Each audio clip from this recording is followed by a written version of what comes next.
Muy buenos días, alumnos, alumnas. Espero que todos se encuentren muy bien. Vamos a iniciar nuestra clase del día de hoy referente a los temas vinculados al periodo de entreguerras, es decir, los años aproximadamente de 1919 hasta 1939, ¿no? Esos 20 años, esos 20 años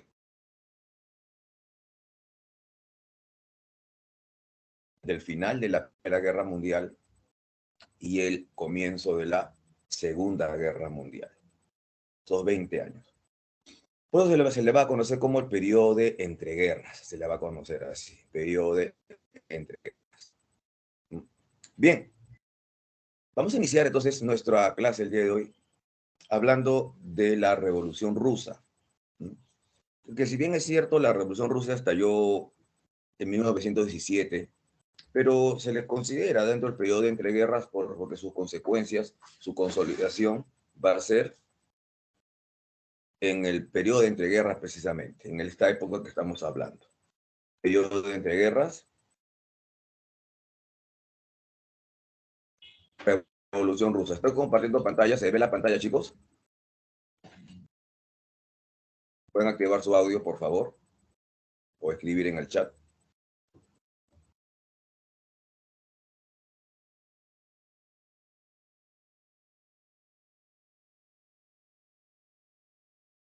A ver, ¿se ve la pantalla, chicos? Por favor, respondan.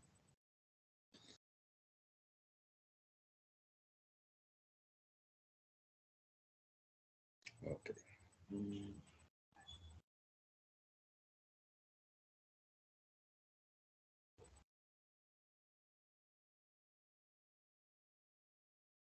Ok, listo. Gracias. Entonces, continuamos. La Revolución Rusa. Para empezar, ¿por qué se le llama revolución? La palabra revolución, todos sabemos, significa cambio, significa transformación. Entonces, ¿qué es lo que cambió con este acontecimiento? Cambió el régimen zarista, el régimen monárquico del zar Nicolás II, cambió por un sistema primero de carácter republicano y luego por un sistema comunista. Entonces hubo un cambio acá, un cambio total de la sociedad. Entonces, bien puesta aquí la palabra revolución. Entonces, los antecedentes tenemos nosotros, bueno, el reinado autocrático, absolutista, autocrático del zar Nicolás II, que es el último representante de la familia Romanov. Vemos la imagen, el retrato del zar Nicolás II.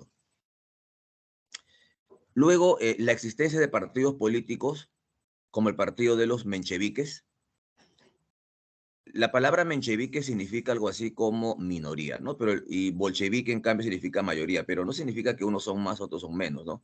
La diferencia sustancial radica en que los mencheviques deseaban una república liberal, es decir, establecer un gobierno, que haya un presidente elegido de manera democrática, que haya un parlamento, que haya una constitución, que haya un respeto a las libertades, todo ese tipo de cosas.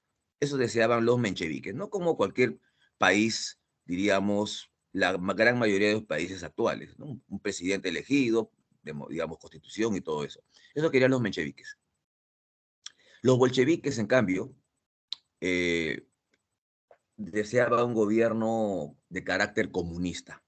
Recuerden ustedes que en clases pasadas hablamos nosotros sobre Carlos Marx y Friedrich Engels, ¿no? Ellos habían planteado, por ejemplo, recordaremos bueno, tiene varias obras, El Capital, el origen de la familia, la propiedad privada y el Estado, este de Engels, El Capital de Marx. Marx y Engels escriben juntos el manifiesto del Partido Comunista. Bien, en ese sentido, los bolcheviques seguían este lineamiento del manifiesto del Partido Comunista. Eh, Deseaban la llamada dictadura del proletariado, o sea, el gobierno debe estar dirigido por el proletariado, por ejemplo. Acabar con la propiedad privada, no debe existir propiedad privada, todo debe ser controlado por el Estado. Entonces, un gobierno estatista. Eso buscaban los bolcheviques, la dictadura del proletariado, repito, no propiedad privada y todo debe ser estatizado, todo debe ser controlado por el Estado. De estas ideas fueron Lenin, Lenin así se le conoce digamos, es más conocido, pero su nombre verdadero fue Vladimir Ilich Ulyanov, más conocido como Lenin. También tenemos a Trotsky, su nombre verdadero fue León Bronstein, y a Josip Suyashvili, más conocido como Stalin.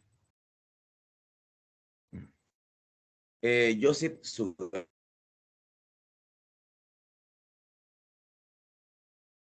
que es el de Josip.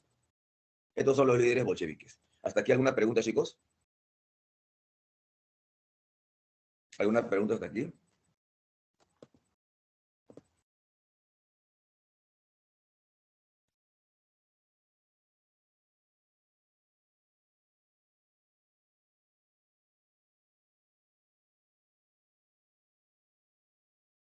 ¿Todo claro entonces?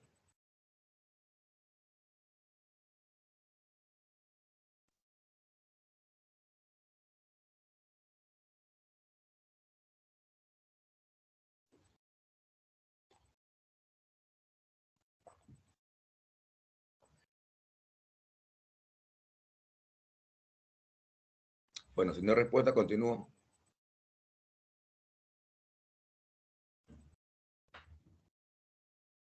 Otro antecedente para entender la revolución definitiva, el año de 1917, hay que trasladarnos a 1905, donde hubo una primera revolución, la llamada la revolución de Petrogrado.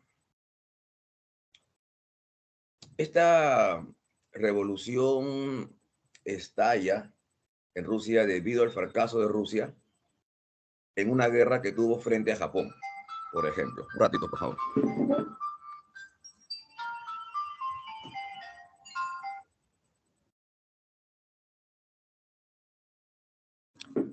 Un año antes, en 1904, había estallado una guerra de Rusia y Japón.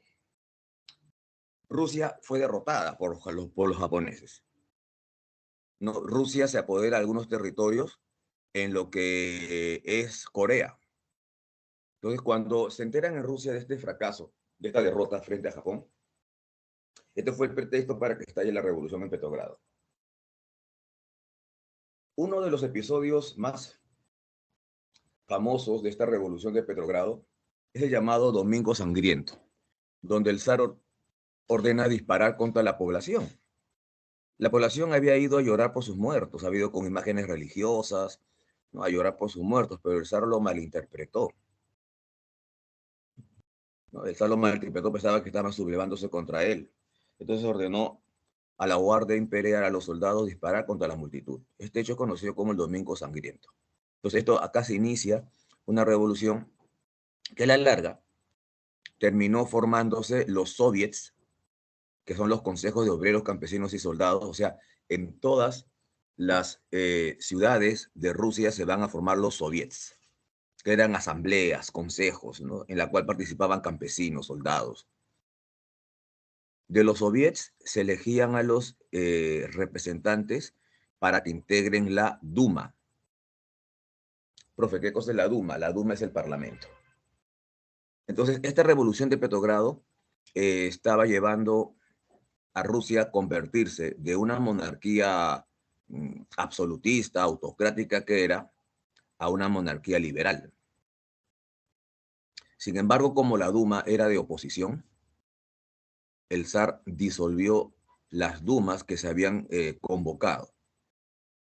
Aquí vemos algunas imágenes del Domingo Sangriento, algunas imágenes, fotografías de la época, donde se ve la gente está pues ahí saliendo a protestar frente al gobierno del zar. Hasta aquí alguna pregunta, pero respondan por favor.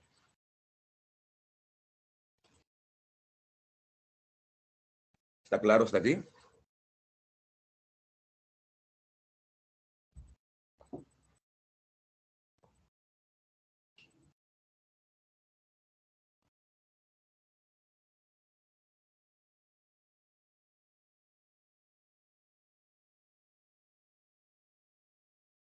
Muy bien, gracias. Entonces sigamos. Sigamos.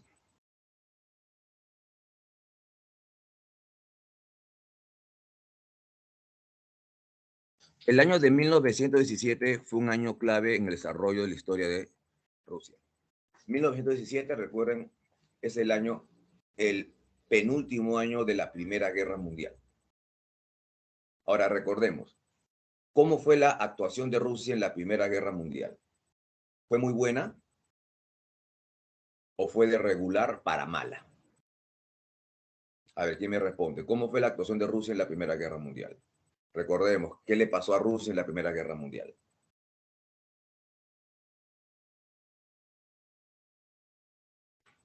A ver, ¿qué me responden? ¿Qué es lo que se acuerdan? A ver, Carla, ¿qué me escribe?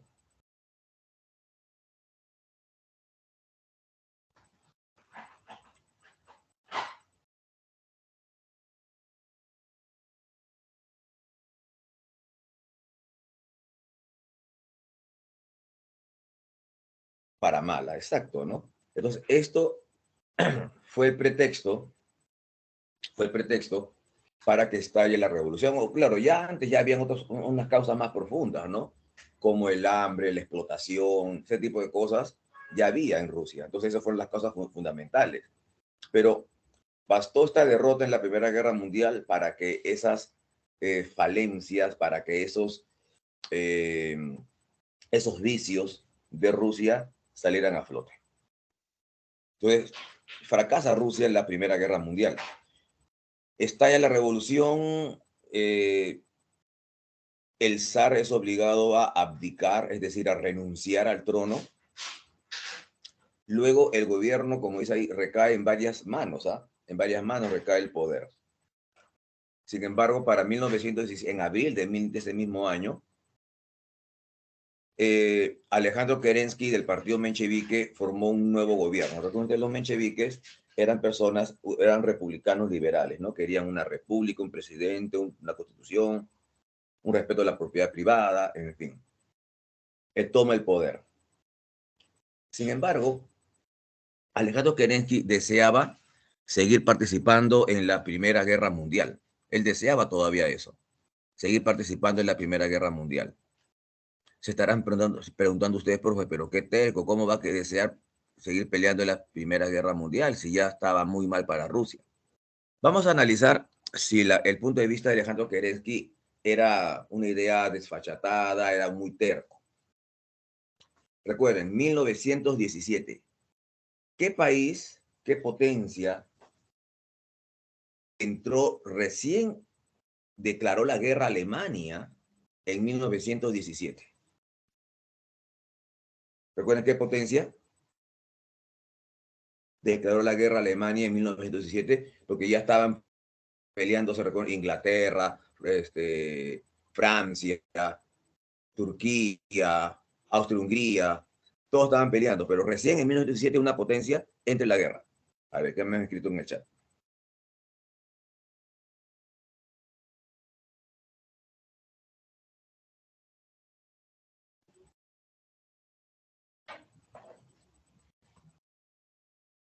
Muy bien, los Estados Unidos.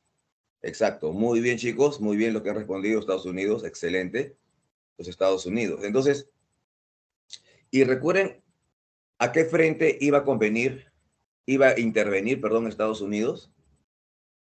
¿En qué frente peleó Estados Unidos? ¿En el frente oriental o en el frente occidental? Estados Unidos peleó en el frente occidental, ¿no es cierto? Donde estaba la frontera francesa, en otras palabras. Ahí peleó Estados Unidos. ¿Ok? Ahora, analicemos bien. ¿Le convenía eso entonces a Rusia? Claro, muy bien, Jair. ¿Le convenía a Rusia? ¿Por qué? ¿Sí o no? Si Estados Unidos, si se reforzaba el frente occidental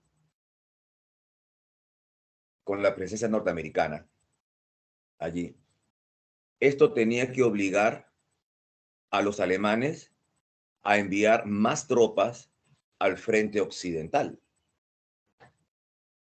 por el ingreso norteamericano. ¿Estamos de acuerdo? ¿Cómo quedaría el frente oriental alemán? ¿Debilitado, sí o no?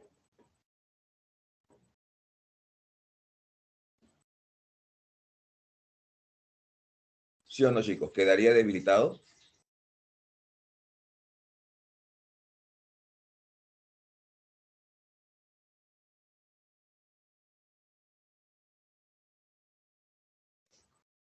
Entonces, si el frente oriental alemán quedaría debilitado, ¿le convenía a los rusos entonces?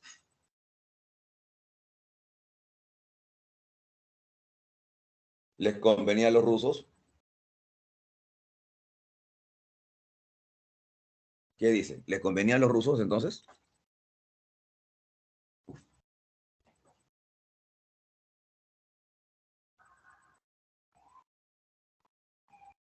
Claro. Entonces, muy bien, muy bien. Entonces, el deseo de Trotsky de seguir peleando en la Primera Guerra Mundial era desfachatado, era imprudente o tenía lógica.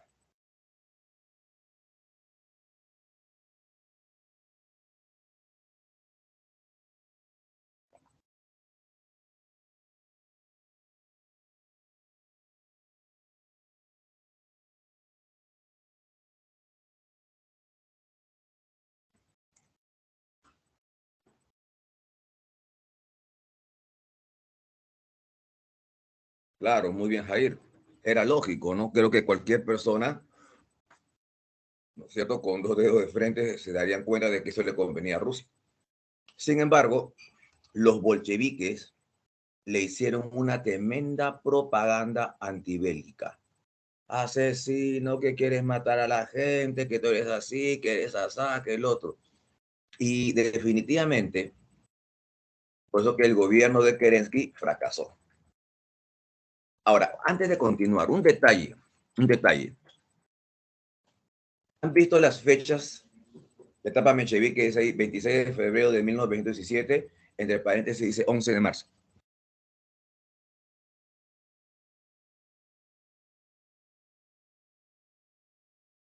Fechas, estos años, los rusos usaban otro calendario. El calendario que usamos nosotros es el llamado calendario gregoriano, ese calendario que usamos nosotros, que es la fecha que vemos ahí que está entre paréntesis. Los rusos no usaban en esa época aún el calendario gregoriano. Los rusos usaban el llamado calendario juliano, que es la fecha que va primero. Que hay una diferencia entre calendario y calendario, unos 11 a 12, 13 días más o menos. Esa es la diferencia. Ya posteriormente, ya pocos años después, los rusos adoptan el calendario gregoriano para estar en el mismo, digamos, la misma fecha que el resto del mundo, para uniformizar las fechas, por si acaso.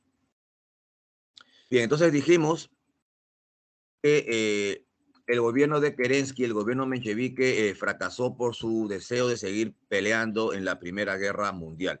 Esto va a ser aprovechado por los bolcheviques, los comunistas. El 25 de octubre, para el calendario ruso, el calendario juliano, 7 de noviembre, según el calendario gregoriano que se usaba en el resto del mundo, Lenin y los bolcheviques tomaron el poder. Ahora hay que aclarar algo. Si los bolcheviques no querían seguir peleando en la Primera Guerra Mundial, ¿a qué país le convenía que Rusia se retire de la Primera Guerra Mundial? Ahí pregunto al aula, ¿a qué país le convenía que Rusia se retire de la Primera Guerra Mundial?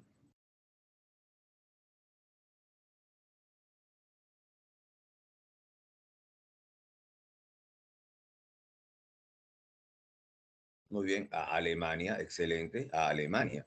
Iba a ser, no, los alemanes apoyan a Lenin. Lenin estaba exiliado, estaba fuera de Rusia, y los alemanes toman contacto con Lenin, son los que los trasladan a Lenin, lo trasladan hasta Rusia, ahí lo liberan, ahí, así fue. Bueno, entonces, una de las primeras medidas que hacen los bolcheviques en el poder es retirarse de la Primera Guerra Mundial, cuando se firma el Tratado de Brest-Litov en marzo de 1918. Recuerden ustedes, ¿no? Al retirarse Rusia de la Primera Guerra Mundial, ¿qué permitió? Que Alemania, las tropas alemanas que peleaban en el frente oriental contra los rusos, al retirarse Rusia, ¿a dónde se trasladen? Al frente occidental. Pero para esto ya había entrado Estados Unidos, ¿no? Entonces ahí viene la etapa final de la guerra. Bien, Trotsky fundó el llamado Ejército Rojo. En Rusia estalla una guerra civil. Por un lado pelean los rojos, es decir, los comunistas, los bolcheviques, y por otro lado pelean los blancos, es decir, los mencheviques, los republicanos, los monárquicos, o sea, cualquier grupo no comunista, no bolchevique, integran los blancos. Entonces, va a ser en este contexto que la familia real, el zar Nicolás II, y sus hijos, esposa, fueron asesinados. La familia real, me adelanto un poco aquí, acá vemos la imagen de la familia real. El zar Nicolás II, su esposa, la zarina Alejandra, sus hijas Olga, María, Tatiana, Anastasia, y el menor, el zarevic, el príncipe Alexis. Ellos juntos con un pequeño grupo de empleados muy leales fueron asesinados en la ciudad de Ekaterimburgo. ¿Por qué? Los ejércitos blancos se acercaban a la ciudad de Ekaterimburgo para liberar al zar. Entonces, estaban a punto de tomar la ciudad los blancos. Entonces, los rojos de la ciudad de Ekaterimburgo, entonces, ¿qué decidieron, no? Dijeron, no, antes de que la ciudad caiga en manos del zar o en manos de las tropas blancas, de los blancos, entonces hay que asesinar al zar. Entonces, el zar y toda su familia fueron asesinados. 2 días después, la ciudad cayó en poder de los blancos, pero llegaron muy, muy tarde. Y el zar y su familia habían sido asesinados, habían sido ejecutados. Después voy a hablar algunos detalles más, pero esto es lo importante.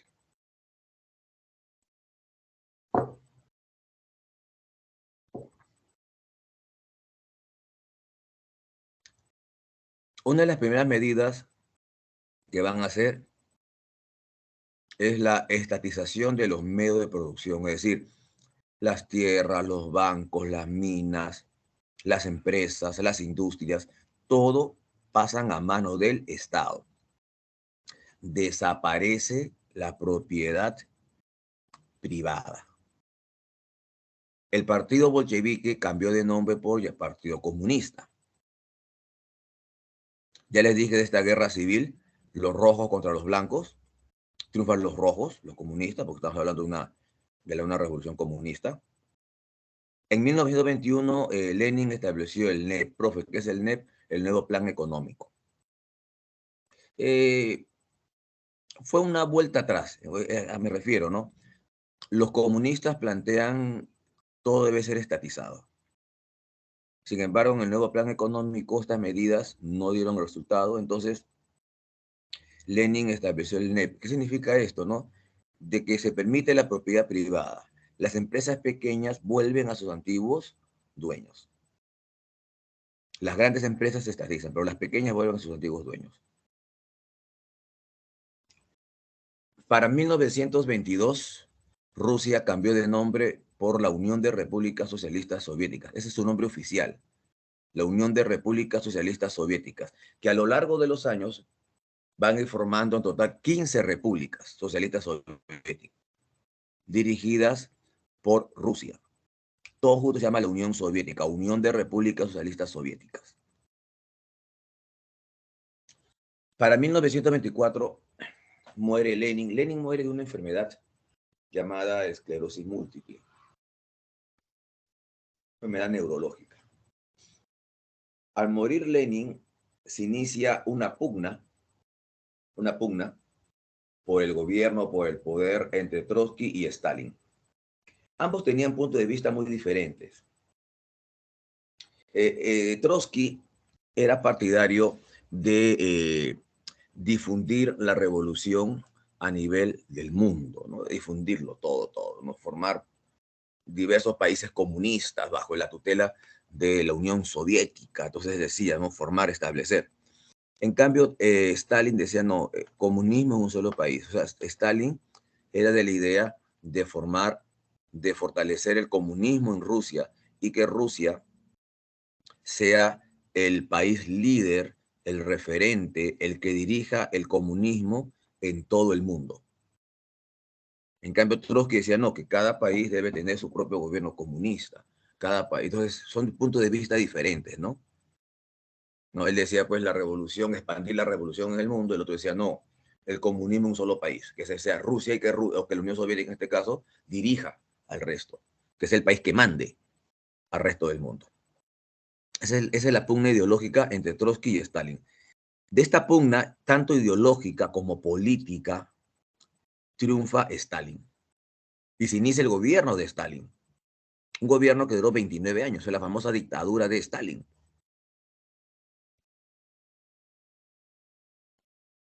Voy a hablar del asesinato de la familia real en un rato, pero termino hablando de Stalin. La dictadura de Joseph Stalin, también conocida como el estalinismo. Gobierno que duró 29 años, una dictadura. Stalin fue uno de los más grandes genocidas que hubo en la historia del mundo. ¿Okay? Una persona, si me pongo a comparar entre Hitler y Stalin, yo diría de que Stalin era peor que Hitler. ¿Debido a que Hitler estaba loco? ¿Ya? En cambio, Stalin, todas las acciones que hacía Stalin eran fríamente calculadas. Él era consciente de lo que hacía, pero él tenía un objetivo, ¿no? El poder, ¿no es cierto? Eh, el triunfo de la Unión Soviética. Entonces, los métodos que usaba Stalin definitivamente no eran nada ortodoxos. No le tembló la mano para tomar decisiones terribles y matar miles, quizás millones de personas. En cambio, a Hitler no, Hitler estaba loco, pues, es un loco. O sea, ¿qué se puede esperar de un loco?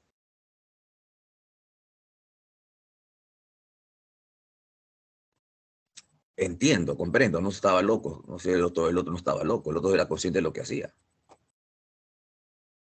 Bien, entonces cuando Stalin asume el gobierno, su objetivo, económicamente hablando, era levantar la economía de la Unión Soviética. Y para esto, ¿qué va a hacer Stalin? Aplica los llamados planes quinquenales. Es decir, economía planificada por el Estado cada 5 años. Los planes quinquenales. Entonces, en otras palabras, ¿no? De aquí a 5 años debemos producir tanto. Debemos llegar a tal grado de producción en todos los aspectos, es planificar la economía. Claro, eso es bueno, tú tienes que planificar, o sea, tú no vas a ver la economía, pues no va a estar aquí, por allá, entonces tengo que planificar. Ese aspecto es bueno, no del todo, pero es bueno, ¿no? Planificar tu economía. Debemos ahorrar esto para llegar al objetivo. Una economía planificada. Entonces, todo mundo debe trabajar siguiendo los lineamientos planteados. El gobierno dice que hay que llegar a tal grado de producción, entonces todos los aspectos de la sociedad, tanto en salud, economía, educación, ¿no? Producción, todos deben estar orientados a alcanzar el objetivo, la meta trazada por el gobierno. Pues también en educación, por supuesto, por ejemplo, es decir, si el gobierno desea profesionales que dirijan, técnicos que dirijan, que ocupen los principales puestos públicos, entonces la educación también debe estar orientada a formar esos profesionales que requiere el gobierno para lograr el objetivo de los planes quinquenales. La salud también. Si queremos que haya, digamos, que se logre ese plan, entonces debe haber una buena alimentación, debe haber una buena, sobre todo alimentación, cuidar, digamos, el tema de las enfermedades. Entonces, también orientado a eso. O sea, todos los aspectos de la sociedad del gobierno están orientados a alcanzar la meta, el objetivo de los planes quinquenales. ¿Hasta aquí alguna pregunta? Entonces, ¿saben lo que eran los planes quinquenales? ¿Qué objetivos trazaban? ¿Se había trazado los planes quinquenales?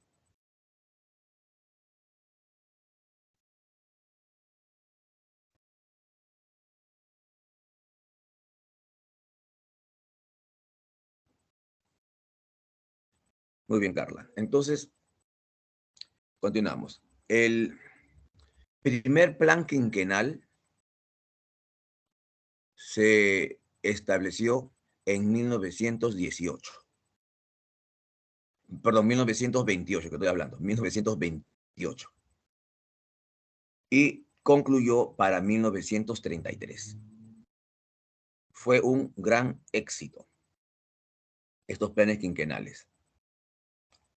El segundo plan quinquenal, entonces, trazado, se planteó en 1933 y terminó en 1938. Otro éxito. Entonces, la industria pesada desarrollada, la industria bélica desarrollada, ¿ok? Un nivel altísimo de desarrollo alcanzó los planes quinquenales. El tercer plan quinquenal se estableció en 1938 y debió terminar en 1933. Pero empezó el tercer plan quinquenal en 1938 y debió terminar en 1943. ¿Por qué digo que debió terminar en 1943? ¿Por qué fue interrumpido el tercer plan quinquenal? ¿Qué había ocurrido? ¿Qué había pasado? ¿Qué me puede decir?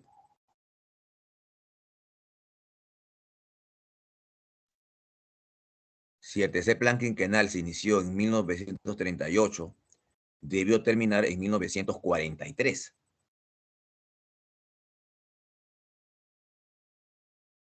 ¿Por qué no terminó en ese año? ¿Qué había pasado? ¿Fue interrumpido? ¿Qué había pasado para que ese plan quinquenal se interrumpa? A ver, ¿qué me escriben en el chat?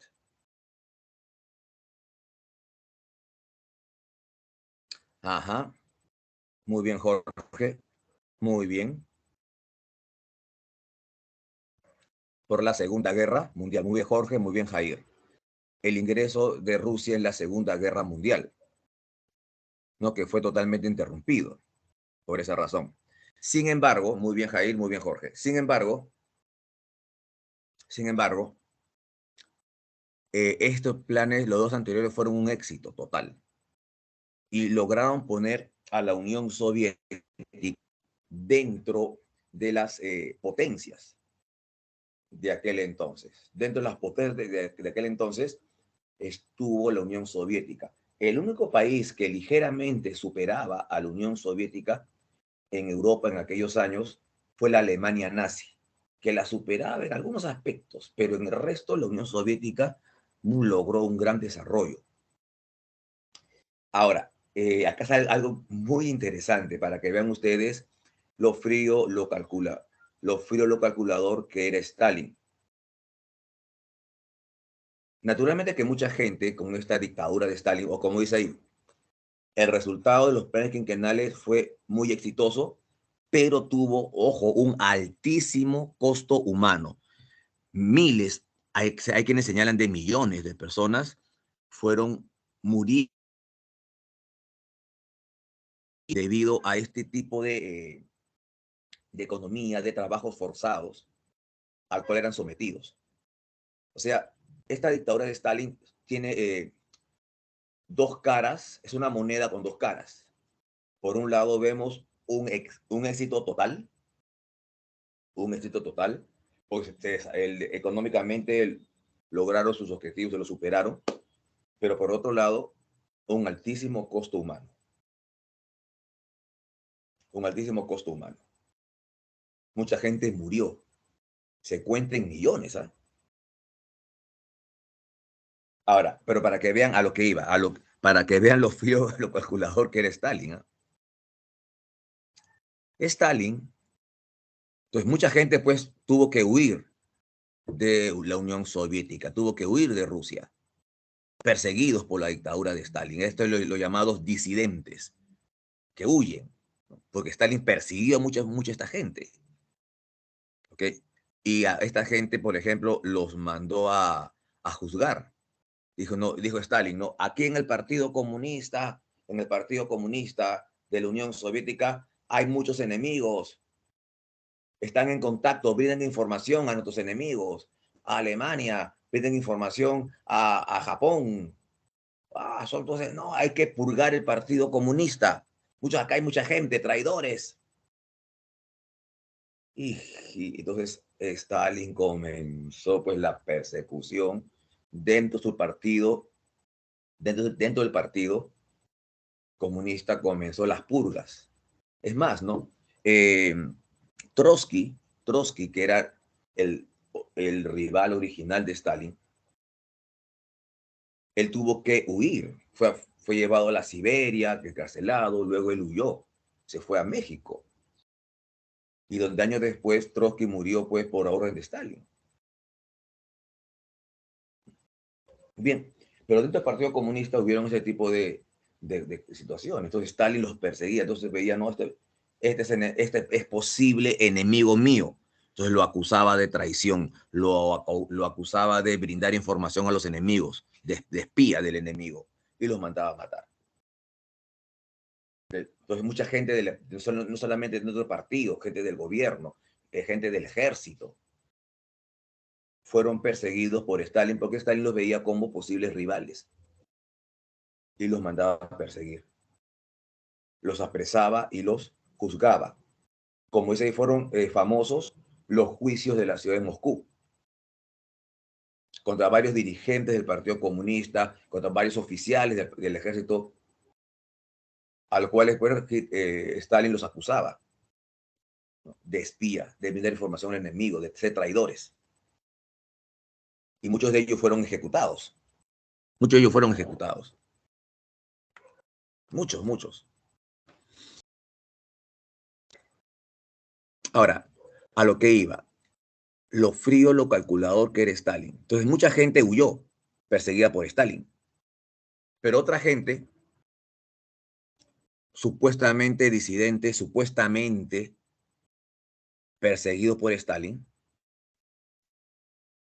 digo supuestamente, también huía y comenzaban a desprestigiar a Stalin. Comenzaban a desprestigiar, se iban a Estados Unidos, se iban a Francia, a Inglaterra, a la propia Alemania y como a Japón y comenzaban a desprestigiar a Stalin, a difamar a Stalin, que Stalin era así, era César, un dictador, un asesino, un genocida, que los planes quinquenales eran un fracaso, que no llegaron, no lograron el objetivo, que la Unión Soviética está pobre. Comenzaron a brindar esa información. Pero repito, era la misma gente de Stalin. Stalin ordenaba a esa gente a que, digamos, lo difamen, para que distorsionen la verdad. Entonces iban hacia los países enemigos. ¿Y qué país le creyó? ¿Qué país creyó esta información? Esta información. ¿Cuál de los países enemigos de la Unión Soviética creyó esta información?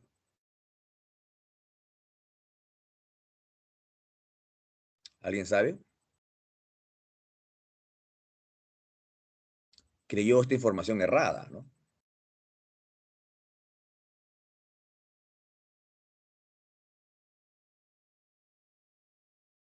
¿Una idea? ¿Qué país creen ustedes que creyó que la Unión Soviética es un enemigo débil y que sería fácilmente vencido?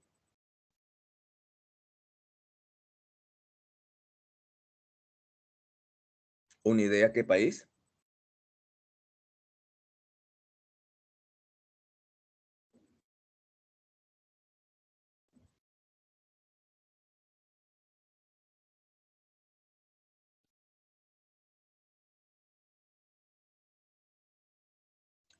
A ver, no tienen una idea. ¿Qué país quieren ustedes?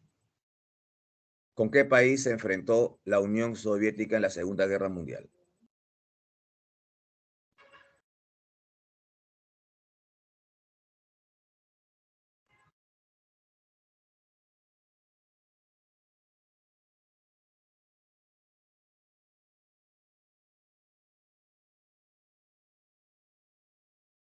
¿No saben? ¿Qué país creó las ideas de estas malas informaciones sobre Stalin?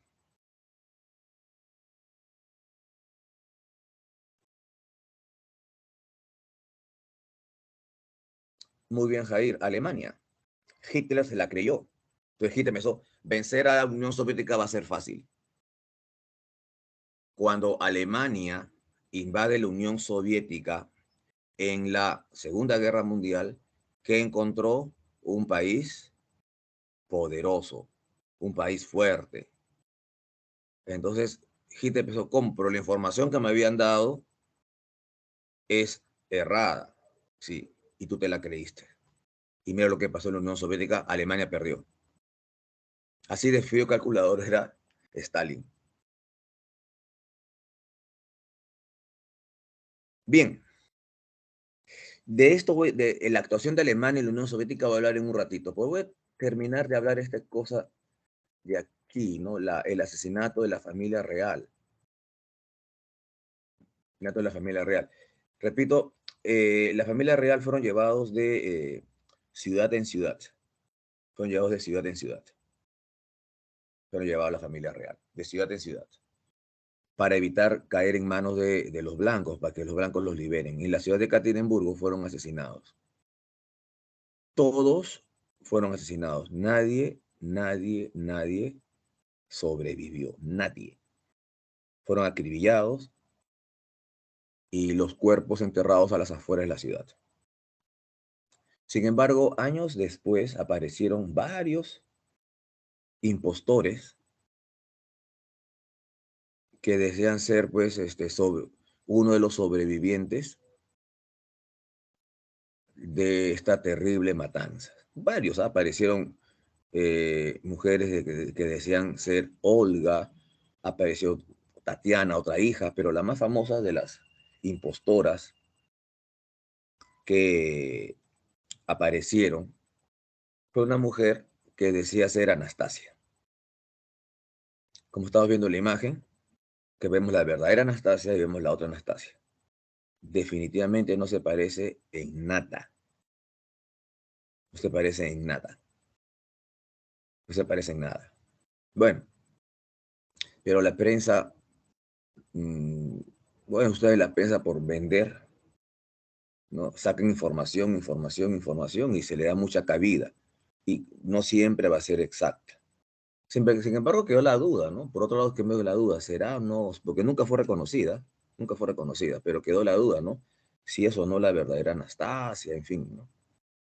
Y estas dudas se resolvieron, se aclararon, cuando hace ya cerca de unos 15, más de 15 años, 20 años más o menos, eh, cuando se hallaron los restos del zar Nicolás II y de su familia, se procedió, bueno, se halló luego otros restos, en fin, pero se procedió a la prueba del ADN, ¿no? Con la prueba del ADN de esta mujer que también acaba de fallecer por esa fecha, porque murió muy viejita en los Estados Unidos. Era una loquita en realidad. Y no había ningún tipo de compatibilidad con la prueba del ADN. Entonces quedó la duda, ¿no? Que esta mujer era muy falsa, era una impostora, pero la prensa le dio mucha cabida a esta mujer.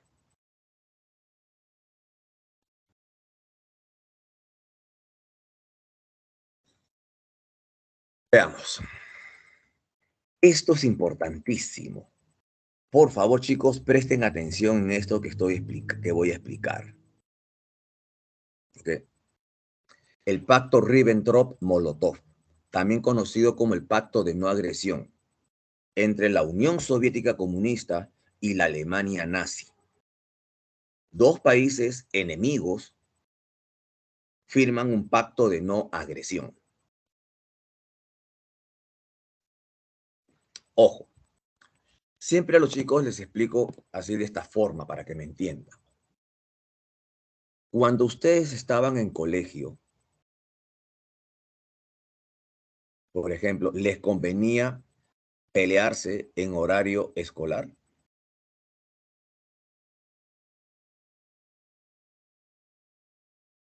Pregunto al aula. ¿Les convenía pelearse en horario escolar?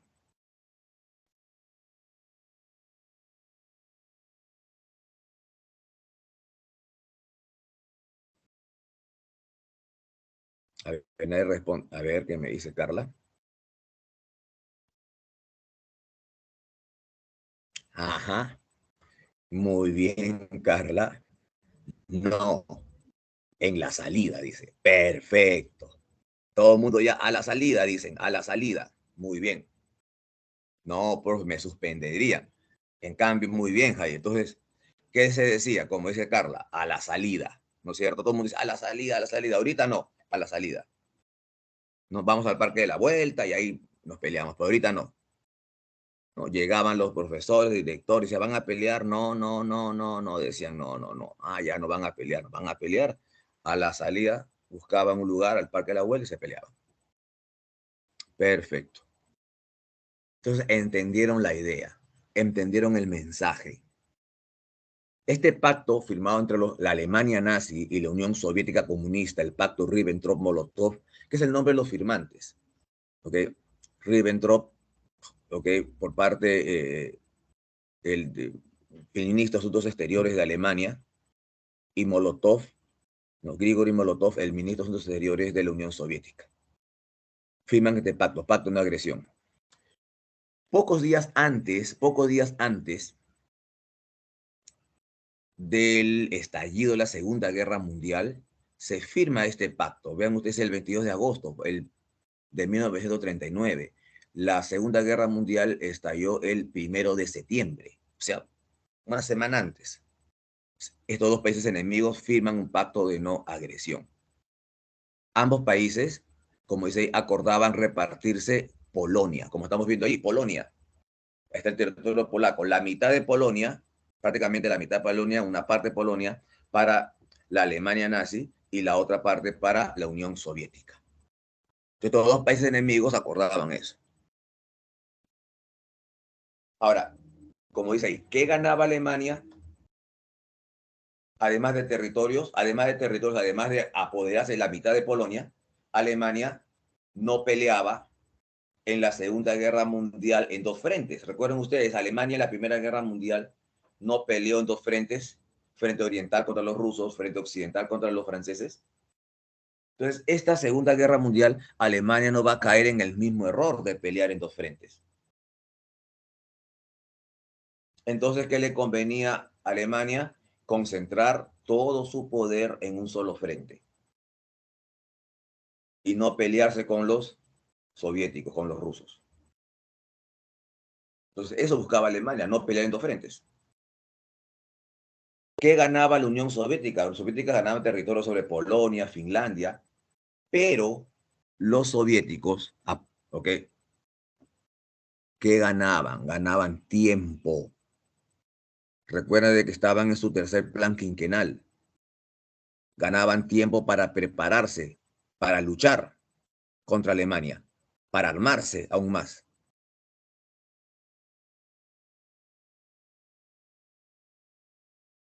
¿Está claro hasta ahí? Ellos sabían que tarde o temprano se iban a enfrentar. Eso sabían, tarde o temprano se iban a enfrentar.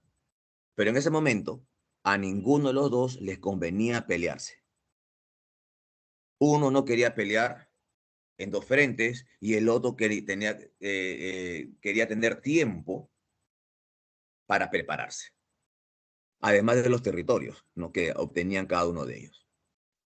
Como le dije, este pacto de no agresión era una especie de telachoco para la salida. Ahorita ninguno de los dos no conviene pelearnos. En la salida, sí. ¿Está claro esto, chicos?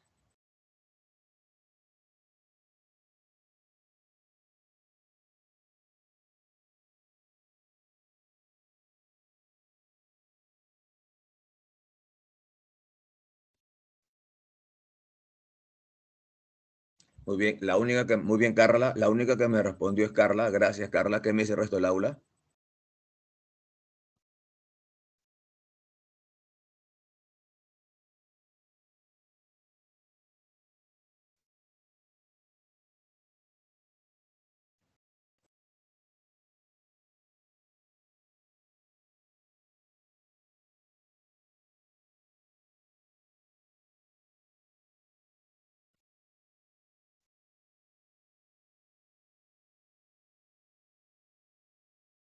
Bien.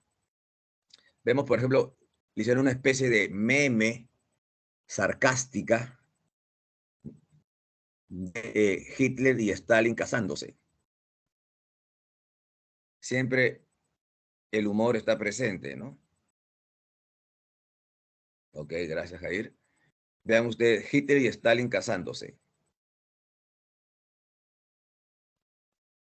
¿No? Me hace gracia esta imagen, ¿no? Que demuestra, ok, el sentir de la gente en aquel entonces. Me da risa la cara de Hitler, me da risa la cara de Stalin. Mira, Hitler cómo mira Stalin, enamoradísimo, ¿no? Y Stalin, digamos, contento. Pero abajo hay una parte, está en inglés, pero se puede entender. Dice, wonder how long this honeymoon will last. Me pregunto cuánto durará esta luna de miel. ¿No? Me pregunto cuánto durará esta luna de miel.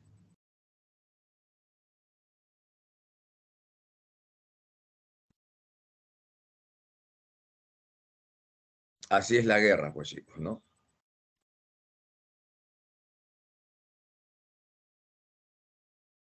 Vale todo.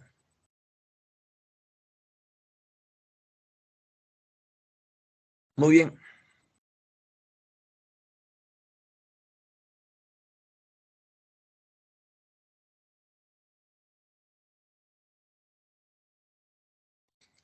Jorge dice, jajaja, que viven los novios. Pero interesante, o sea, pero esta imagen creo que demuestra a la exactitud cuál es el objetivo de este pacto de no agresión, ¿no es cierto? Que me pregunto cuánto durará esta luna de miel, dice.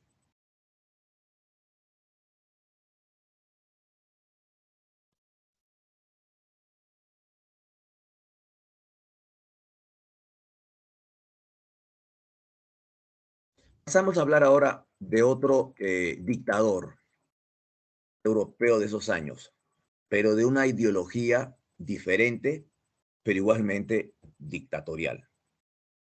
Vamos a hablar ahora de Benito Mussolini, dictador fascista italiano. El fascismo italiano. Vamos a analizar estas características de los gobiernos fascistas. Hago una aclaración. Los gobiernos fascistas, en sentido estricto, el fascismo es el gobierno de Benito Mussolini, pero en sentido más amplio, el fascismo también incluye al gobierno de Hitler. Ahora, el fascismo italiano es fascismo propiamente dicho. El fascismo alemán se le va a conocer como nazismo. ¿Ok? Vamos a analizar que está acá. Le dejo un ratito, permíteme un ratito, regreso un medio minuto. Las características de los gobiernos nazifascistas, leamos, les vamos a explicar en qué consistieron.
Bien, jóvenes.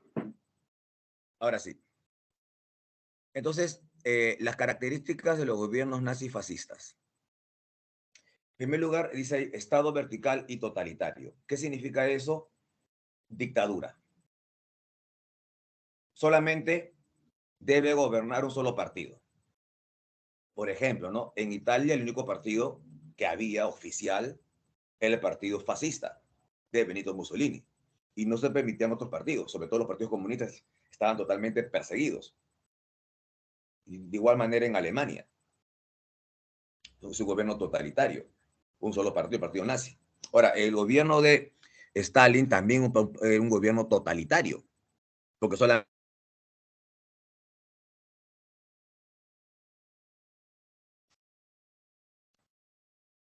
Ahora, con la diferencia de que el gobierno de Stalin es un régimen comunista, ¿no? Y en el resto eran regímenes fascistas. O sea, un gobierno en Stalin, un gobierno de izquierda, por llamarlo así, en cambio una dictadura de izquierda, en cambio en Alemania, en Italia, la dictadura es de derecha. Por eso mismo que estos gobiernos nazifascistas eran gobiernos anticomunistas y antiliberales. O sea, no le gustaba el comunismo y tampoco la democracia, en otras palabras. Corporativismo. Esta palabra es muy interesante. Los gobiernos nazifascistas, como anticomunistas que eran, estaban en contra de la llamada lucha de clases sociales, que era un término usado mucho por los comunistas, ¿no? Dicen, ¿no? La lucha de clases sociales, decían ellos, ¿no? Que la clase capitalista se enfrenta a la clase proletaria, que el poder proletario va a triunfar sobre los capitalistas. Cuando el proletario, mediante la revolución, tome el poder y estatice los medios de producción. Esa es digamos, su explicación. En cambio, los gobiernos nazifascistas estaban en contra de esto, decían que no. Se deben, se deben formar corporaciones, así como en la Edad Media, ¿no? Las corporaciones de arte, digamos, de artesanos. La cosa unida, pues, el aprendiz, el oficial y el maestro, ¿no es cierto? Entonces, igualito. Entonces, los gobiernos nazifascistas planteaban formar corporaciones de empresarios, trabajadores, por ejemplo, ¿no? Y que deben unirse ¿para qué? Para seguir los lineamientos que da el Estado. El Estado dice tal cosa, entonces las corporaciones de empresarios, empleados y obreros deben, digamos, seguir los lineamientos que es el Estado. El Estado dice que las corporaciones dicen, ya vamos a hacer esto, ¿no? El obrero su parte, el trabajador su parte, el empleado su parte, el empresario su parte. En cambio, los comunistas, ellos que hablan, ¿no? De la igualdad, todos somos iguales, todos son iguales, los mismos derechos. En cambio, las corporaciones de los regímenes nazifascistas dicen que no. Ellos plantean de que debe haber las diferencias sociales, pero todos, sean ricos o pobres, deben trabajar por el Estado.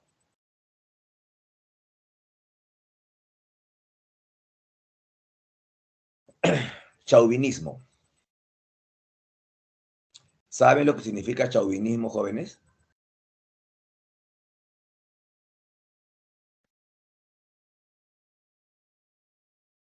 ¿Saben lo que significa chauvinismo?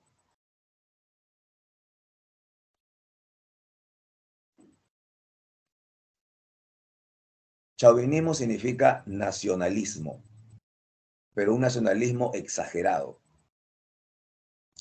Eso significa chauvinismo, nacionalismo exagerado. El nacionalismo puede ser bueno, pero lo malo es cuando tú dices que tu patria, tu nación, tu cultura es la única que sirve. El resto no. Entonces, el chauvinismo exagerado es peligroso, porque el chauvinismo exagerado, ¿no es cierto? El nacionalismo exagerado, ¿en qué desemboca? Desemboca en la xenofobia, en el racismo, xenofobia, el odio del extranjero.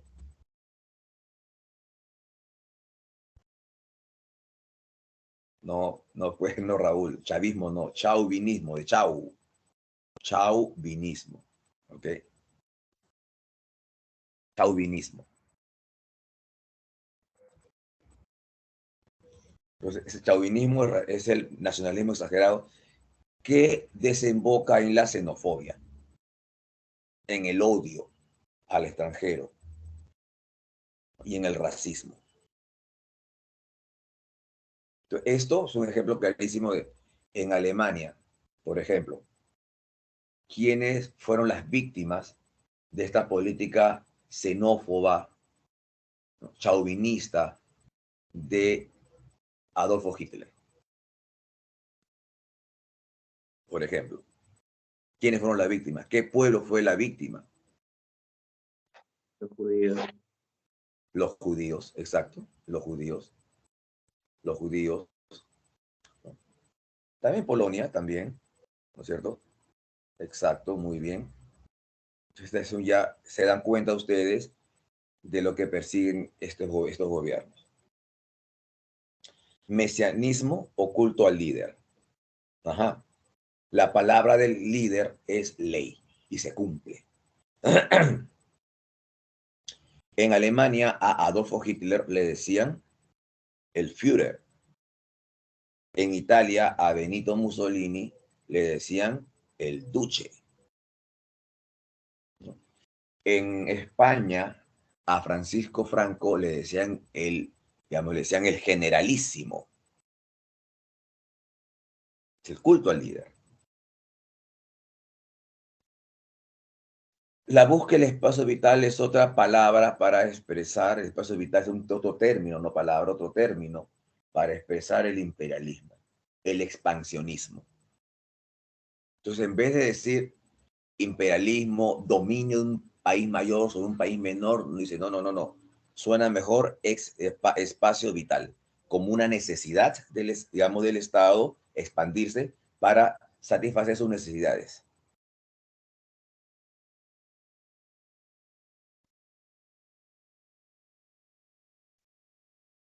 Okay. Muy bien. Estas son las características de los regímenes nazifascistas. Acá vemos a Benito Mussolini. Benito Mussolini. La imagen de este personaje. Benito Mussolini era un maestro de escuela. Perteneció, ¿no? Formaba originalmente, formaba parte de las filas, era de las filas del Partido Socialista Italiano. Cuando Italia entra en la guerra, Benito Mussolini, dentro del Partido Socialista, él era editor del diario, del diario del Partido Socialista, Avanti, no, Avancen, sería la traducción, era el editor de ese diario, del diario del Partido Socialista. Entonces él trabajaba en el diario ahí. Entonces, cuando Italia entra en la guerra, Benito Mussolini escribió en ese diario su punto de vista con respecto al ingreso de Italia en la guerra, ¿no? Que era muy favorable, que estaba a favor. Por esa razón, Benito Mussolini fue expulsado del Partido Socialista, lo votaron. Porque recuerden, los socialistas, los partidos socialistas y comunistas estaban en contra de la guerra, porque decía que era una guerra capitalista y que no hay que seguir el juego, ¿okay? Del capitalismo. Ese en los comunistas, los socialistas. En cambio, Benito Mussolini estuvo a favor. Sí, está muy bien que quitar ahí entrado en la guerra. Por eso que lo sacaron, lo votaron del Partido Socialista. Crea un nuevo periódico, un nuevo diario llamado El Popolo de Italia, El Pueblo de Italia. Y en 1919, los facios de combate, los grupos de combate, en la cual en estos grupos de combate estuvo integrado por aquellas personas descontentas, insatisfechas, molestas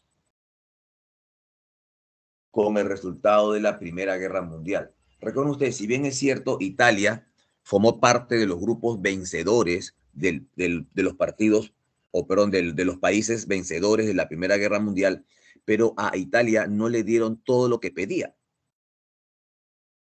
Por eso que Italia quedó muy insatisfecha. Lo hemos visto la semana pasada, Italia quedó muy insatisfecha de lo que pedía. Entonces, esa insatisfacción ¿no? Fue bien canalizada por Benito Mussolini, ¿no? Y agrupó a muchas personas que estaban molestas por el Tratado de Versalles, a quien culpaban, ¿no es cierto?, también los italianos de la crisis económica que había, pues después de toda guerra hay una crisis económica, ¿no? Entonces Italia dijo, hemos participado, no nos dieron lo que solicitábamos, porque nos dieron un poco, y encima y eso ha provocado más hambre, hambruna, ¿okay? Explotación en este país. Entonces esa gente descontenta forma parte, va a seguir a Benito Mussolini, quienes fundan los facios de combate. Ahora, dentro de estos grupos de combate o facios de combate, destacaban las llamadas camisas negras, que eran los matones del partido, o que eran los matones. Entonces Benito Mussolini se reúne con estos matones, que se distinguían por vestir camisa negra. Estos matones, las camisas negras, ¿a quiénes atacaban? Los grupos de izquierda, socialistas, comunistas, los sindicatos y cualquier otra persona que se oponía a ellos. Las camisas negras, como dice ahí, se apoderaron de las calles. En las calles ellos hacían una serie de atrocidades. ¿Ok? Incendiaban a los locales de los partidos comunistas, socialistas, los locales de los sindicatos. Cometían una serie de fechorías. Sin embargo, las autoridades no hicieron nada. ¿Por qué? Por complicidad. A las autoridades tampoco les gustaban estos partidos comunistas, socialistas, sindicatos, tampoco les gustaba. Pero ellos no hacían eso. Dejaron que el trabajo sucio lo hicieran los fascistas, las camisas negras.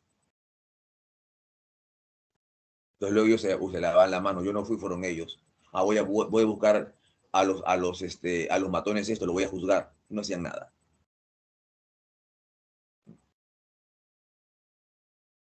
En 1921, Benito Mussolini, con estos facios de combate, funda el partido fascista, y viene la palabra fascista.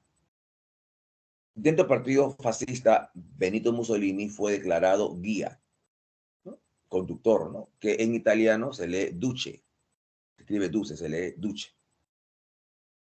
Al año siguiente, Benito Mussolini realiza la famosa Marcha sobre Roma,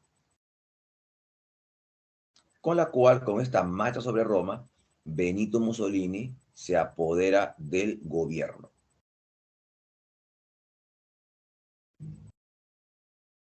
El rey de Italia, porque en Italia había una monarquía, Víctor Manuel III le entregó pues a Mussolini todo el poder. Ya tú te cargas de gobernar, a mí, yo renuncio al gobierno, dijo el rey, conservo mi título de rey, pero tú te vas a encargar de gobernar.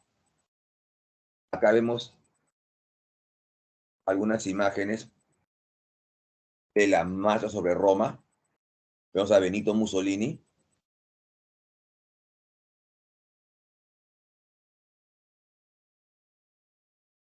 Distintas partes de Italia se dirigieron a Roma. Con esto Mussolini toma el poder e inicia su dictadura. Se prohíben las huelgas, no, se eliminan, se suprimen todos los partidos políticos, se crea la OBRA, Organización de Vigilancia y Represión del Antifascismo, se crea el Gran Consejo Fascista, es el órgano supremo del gobierno, el cual dirigido por Benito Mussolini. Se firma con la Iglesia Católica el Concordato o Tratado de San Juan de Letrán, que pone fin a la cuestión romana. Explico esto. Italia Italia estaba dividida en varios reinos, pequeños ducados, en fin. Para 1871, para 1870 exactamente, 1870, Italia completó la unificación. ¿Y a quién le quitó territorios? Los italianos le quedaron los territorios a la iglesia.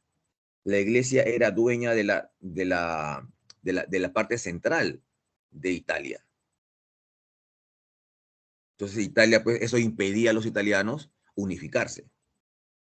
Entonces, ¿qué hicieron los italianos? Le quitaron las tierras a la Iglesia Católica y Italia completó su unificación. Le quitaron Roma a la Iglesia Católica porque Roma se va a convertir en la capital de Italia. Entonces, pero todo el mundo reconocieron a los italianos. Ah, se ha formado Italia, se ha formado Italia. Qué bien, qué bien, qué bien. Lo reconocieron, mandaron embajadores por todo el mundo y todo el mundo lo reconoció. Pero la única institución que no había reconocido a Italia como reino fue la Iglesia Católica. Para la Iglesia Católica dijo, no, para mí, Italia no existe. Entonces los papas protestaron frente a ellos, no reconocieron al régimen de Italia. Sin embargo, este problema es conocido como la cuestión romana, que duró varios años, cerca de 70 años duró esto, que la Iglesia desconocía al gobierno de Italia. Finalmente, con Benito Mussolini, se llegó a un acuerdo con la Iglesia Católica. Entonces, se firma este tratado o concordato de San Juan de Letrán.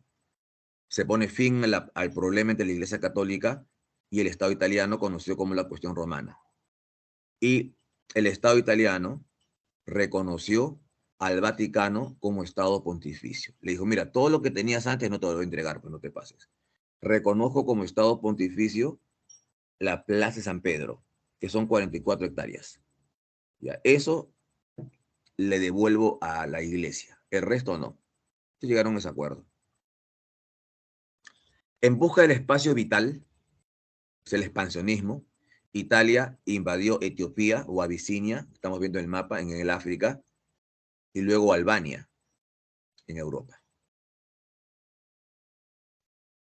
Italia se retira de la sociedad o Liga de Naciones, creada después de la Primera Guerra Mundial. Ahora, como observarán, los italianos, en el caso de Benito Mussolini, adoptó muchos elementos del Imperio Romano, porque ellos decían, ¿no? En los planes expansionistas de Benito Mussolini incluían eso, ¿no?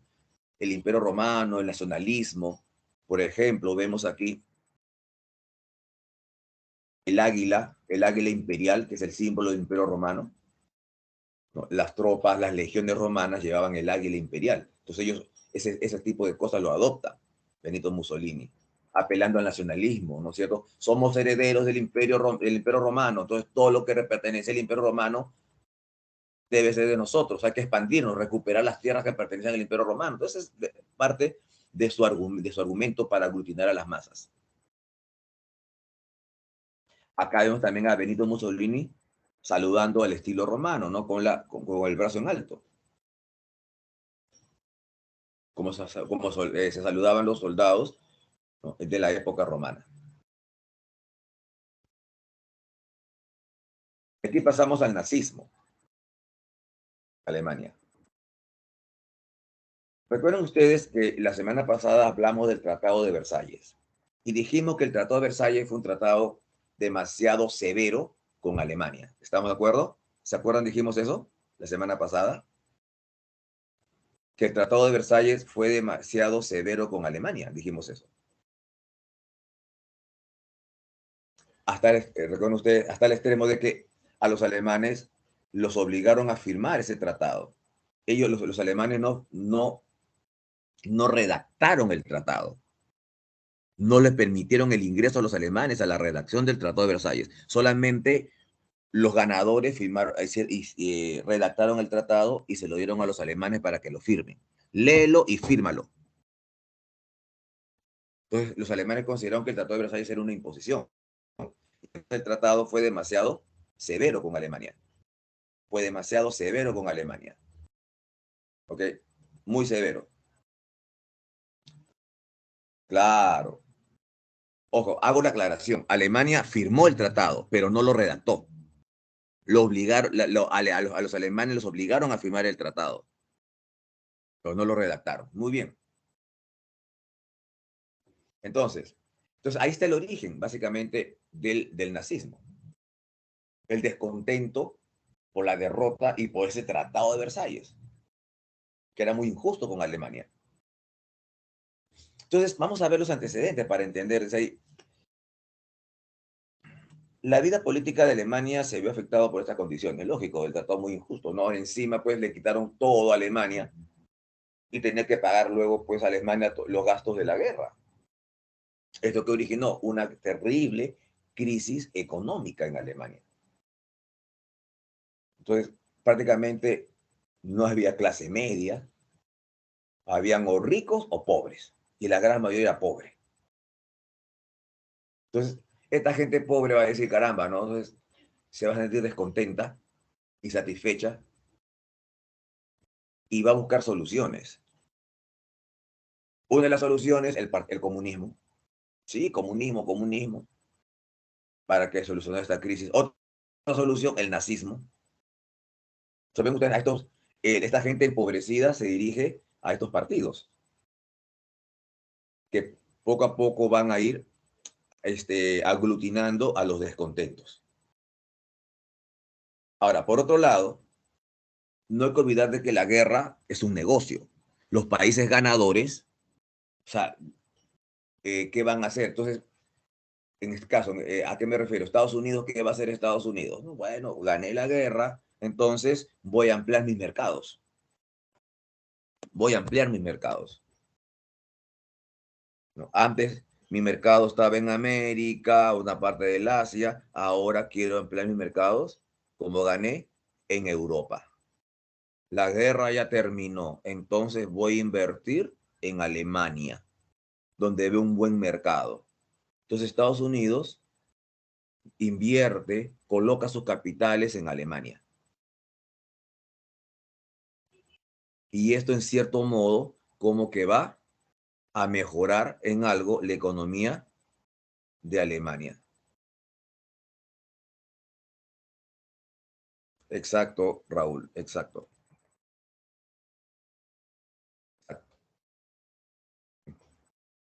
Muy buena observación. Entonces, a lo que iba. Entonces, Estados Unidos, después de la guerra, invierte en Alemania. En Alemania, varios países de Europa, entre ellos Alemania. Esta inyección económica como que mejoró la situación en Alemania. Entonces, no tenía razón estas ideas radicales, ¿no? Sobre todo del nazismo. ¿Por qué? Porque Alemania, mal que bien, se estaba recuperando. La cosa cambia totalmente cuando en Estados Unidos estalla la crisis de 1929. Esta crisis fue fatal. Si Estados Unidos, el corazón del mundo capitalista, cayó en crisis, entonces, ¿qué se va a hacer pues en el resto del mundo?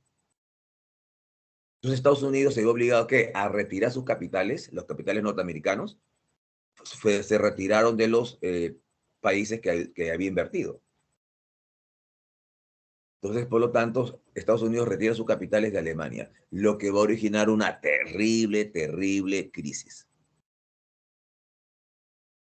Entonces, frente a esta crisis quedaba o comunismo o nazismo. Entonces, pero había un temor hacia el comunismo. Entonces, mucha gente dice, no, no me gusta ni el nazismo, no me gusta ni el comunismo. Pero caramba, escojo el mal menor. El nazismo, no me queda otra alternativa. Así es así que así entendemos por qué va a triunfar el nazismo. Acá vemos imágenes de la crisis que vivía Alemania. Adolfo Hitler. Vean, me han escrito algo en el chat. La crisis sí, por el exceso de producción, sin control, exactamente. Eso es lo malo del liberalismo, ¿no? Que no hay un control del Estado, ¿no? Hay un exceso de producción y llegó un momento de que había mucho, mucho que ofrecer y nada que comprar. Entre otras causas, ¿no es cierto? Por eso viene la crisis. Bien. Hitler nació en Austria, país alemán, Austria. Participó en la Primera Guerra Mundial, fue herido en la Primera Guerra Mundial. Eh,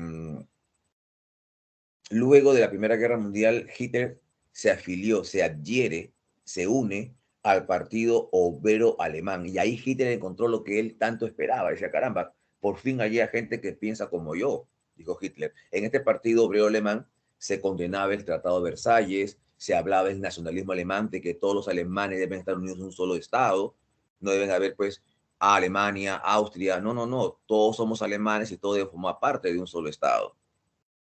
Okay. Se condenaba el Tratado de Versalles, se echaba la culpa a los judíos.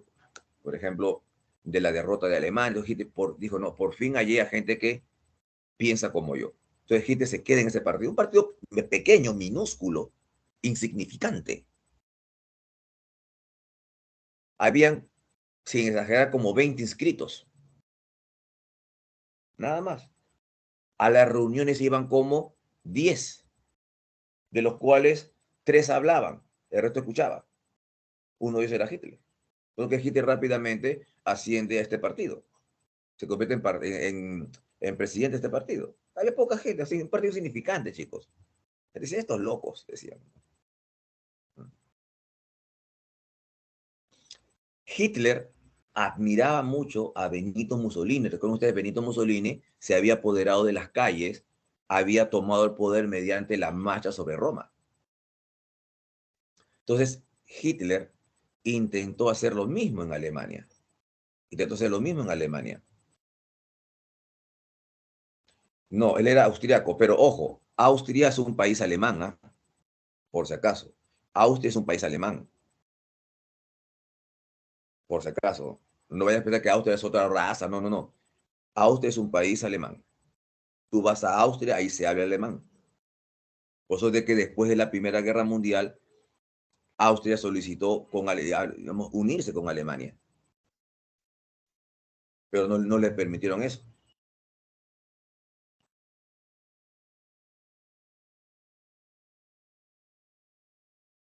Entonces, como Hitler admiraba a Benito Mussolini, que se había apoderado del gobierno mediante la marcha sobre Roma, Hitler intentó hacer lo mismo en Alemania.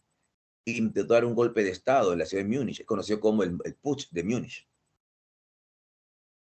Fracasó, bueno, estos locos, porque vamos a ver la imagen, vean ustedes, la imagen de Hitler de su fallido intento de golpe de Estado en Múnich. Estaba ahí desfilando, quería tomar el poder, imitando a Benito Mussolini, la gente mirando, dijo, estos locos. Llegó la policía y a todo el mundo los apresó a la cárcel. Hitler fue condenado a 5 años en la cárcel, pero estuvo solamente 9 meses. Lo amnistiaron porque dijeron, darle importancia a un loco. No vamos a crear, no vamos a crear un héroe de este loco. Pero estando en la cárcel, Hitler escribió su libro llamado Mi lucha, Mein Kampf. Las ideas principales de este libro son el pangermanismo, es decir, el nacionalismo alemán. Si todos los alemanes dispersos en Europa, en varios países, deben formar un solo Estado. Por eso que Hitler que buscaba unificar Alemania y Austria, pues. Deben ser un solo país.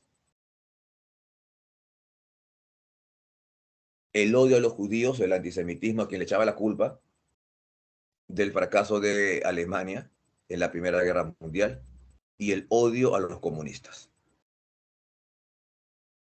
Sale de la cárcel donde escribió su libro y liberado, él reorganiza su partido. ¿No? Sus seguidores lo llamaron el Führer. ¿No? Reorganizó el partido, creó las SS, Cuerpo de Vigilancia, la SA, el grupo paramilitar, la Gestapo, que era la policía nazi, en fin. En un inicio este partido no era totalmente insignificante, repito. La cosa cambia con la crisis de 1929, donde Alemania se vio pues sumida en una terrible pobreza, un descontento. Entonces, frente a esta crisis, como le dije hace unos momentos, la gente va a decir, bueno, me ha decepcionado el gobierno republicano, parlamentario, liberal. Entonces, ¿qué busco? Un régimen radical, o bien comunismo o bien nazismo. Así poco a poco, entonces, va a ir aglutinando en el poder a mucha gente, Adolfo Hitler, que hay que reconocer que Hitler tenía pues un verbo, un discurso tremendo, arrollador. Eso sí, que estaba loco, estaba loco. Hitler postula a la presidencia. No ganó, no ganó Hitler. Ganó un antiguo héroe alemán de la Primera Guerra Mundial, Pablo Hindenburg. Lo vemos en la imagen. Ganó Pablo Hindenburg, Hitler en segundo lugar, tercer lugar el comunismo, que tenía muchos adeptos. Entonces, ¿qué decidieron? Pues, tanto Pablo Hindenburg, era muy anciano, y Hitler, aliarse para acabar con el comunismo. Así Hitler fue nombrado canciller. Hoy nadie duda que el partido nazi incendió el parlamento alemán. Pero ¿a quién se le echó la culpa? Se le echó la culpa al Partido Comunista.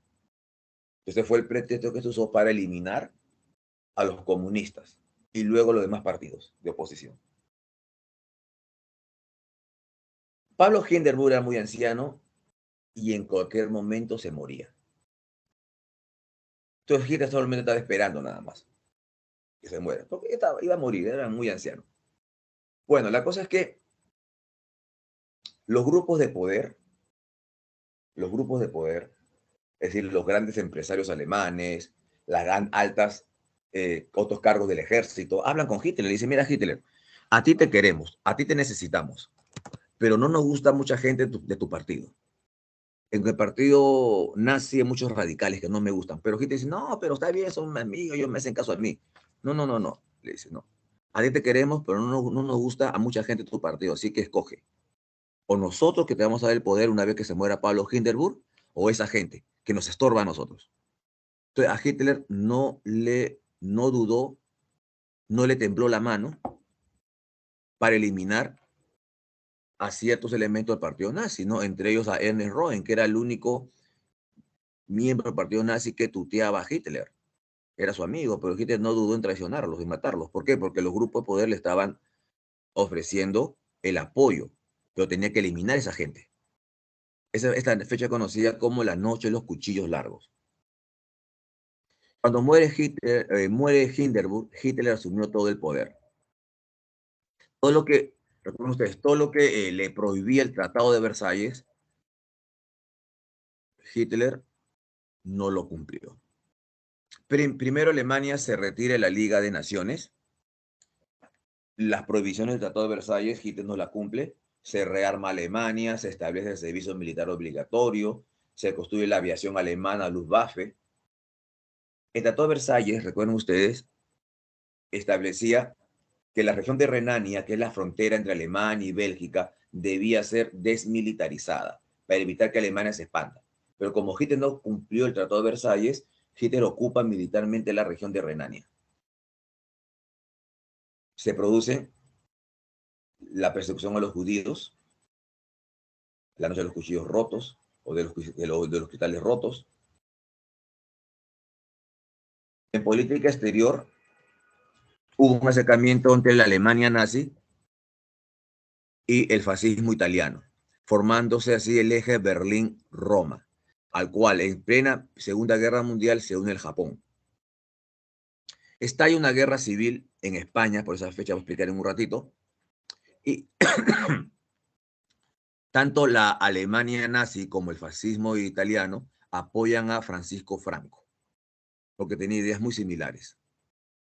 Recuerden que el Tratado de Versalles prohibía que Alemania se anexara a Austria, la patria de Hitler. Hitler no le importó, entonces finalmente Austria fue incorporada a Alemania. Este hecho conocido como el Anschluss, como estamos viendo en la imagen.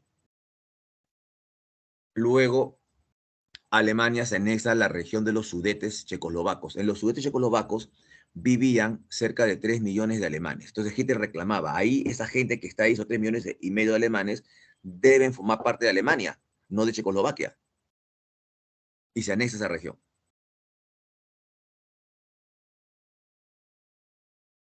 Bueno, el holocausto se refiere al momento en que todos sabemos los judíos fueron exterminados. Se calcula cerca de 6 millones de judíos muertos durante la demencial política racista de Adolfo Hitler. El holocausto se le conoce así. Fueron llevados a los campos de concentración. Ahora, recién de esto se enteraron al final la gente, el mundo. El mundo no sabía supuestamente lo que pasaba con los judíos. En la conferencia de Múnich, o pacto de Múnich, vean ustedes, para que vean la cobardía de los países como Inglaterra y Alemania frente a la política expansionista de Hitler. En la conferencia de Múnich se aceptó que Checoslovaquia sea partida a favor de Alemania. Recuerden ustedes, les dije, En Checoslovaquia había una región llamada los Sudetes checoslovacos. Están viendo ahí en el mapa, ¿no? Checoslovaquia es la zona color amarilla. Y alrededor de esa zona está con la letra o número 5, todo eso es Checoslovaquia, pero alrededor del número 5 ven ustedes un celeste claro. Ya, esa región del celeste claro es nada más y nada menos que los Sudetes checoslovacos, donde vivían 3,5 millones de alemanes. Entonces Hitler reclamó, ahí esa minoría de formar parte de este país, no de Checoslovaquia. Entonces reclamó Hitler. Entonces se convoca la conferencia de Múnich, en donde pues Inglaterra y Francia aceptan. Dicen, está bien, está bien, está bien. Además Hitler prometió que va a ser su última reivindicación, que ya no va a haber más guerra, que no va a haber guerra. Y se acepta. Pues hoy ven ustedes los diarios que decían, ¿no? En Múnich se aseguran la paz de Europa, 4 hombres de buena voluntad, Hitler, Mussolini, Chamberlain y Daladier. Okay. Neville Chamberlain es era el primer ministro de Inglaterra en aquel entonces. No dijo, bueno, él fue quien aceptó que Hitler se anexara estos territorios para evitar una guerra en el futuro. Además, Hitler está haciendo uso de un principio que es la libre determinación de los pueblos. Si los alemanes que viven allí quieren formar parte de Alemania y no de Checoslovaquia, están en su justo derecho. Entonces se evitó la guerra, muy bien, muy bien, muy bien. Entonces ahí vemos a Hitler, al lado de Hitler, Benito Mussolini, luego vemos a Hitler dando la mano a Neville Chamberlain, el primer ministro inglés. Y al lado de Chamberlain, Eduardo Daladier, presidente de Francia. Se ganó la paz, se ganó la paz, se ganó la paz, decían los diarios. Después Hitler le importó altamente esto y se anexó el resto de Checoslovaquia. Somos muchos alemanes, necesitamos más espacio. Además, Checoslovaquia está en crisis. Yo defiendo a Checoslovaquia. Se invadió Checoslovaquia. El siguiente paso era Polonia. Y ya vimos lo que, digamos, que se hizo con Polonia. Se firmó un pacto de no agresión con los soviéticos. Y después que viene el inicio de la Segunda Guerra Mundial. ¿Hasta aquí está claro, chicos?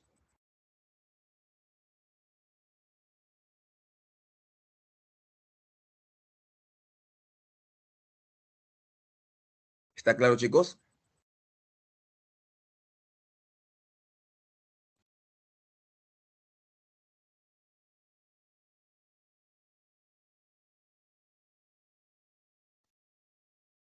Muy bien. O sea, poco a poco Hitler fue anexándose territorios y nadie le dijo nada. Y nadie le dijo nada. ¿No? ¿Para qué? Para evitar una guerra. Dice, está bien. Además, está uniendo a todos los alemanes, está uniendo a toda su gente. Y se le permitió a Hitler todas esas gollorías, diríamos. Muy bien. En España, por esas fechas, estalla la Guerra Civil Española, que para muchos la Guerra Civil Española fue una prueba de ensayo de la Segunda Guerra Mundial. ¿Por qué prueba de ensayo? Las armas que usó Alemania, Italia, la Unión Soviética, lo que usaron en la Segunda Guerra Mundial, se ensayaron aquí en España. ¿Cómo estalla la Guerra Civil Española? Antecedentes. En España hay una monarquía. Gobernaba el rey Alfonso XIII, que debería ser abuelo, ¿no?, del actual rey de España, Alfonso XIII. Gobernaba, pero este señor había abandonado el gobierno sin renunciar. Ah, buena pregunta, Catherine. Dice, ¿y nadie sospechaba lo que Hitler estaba por hacer?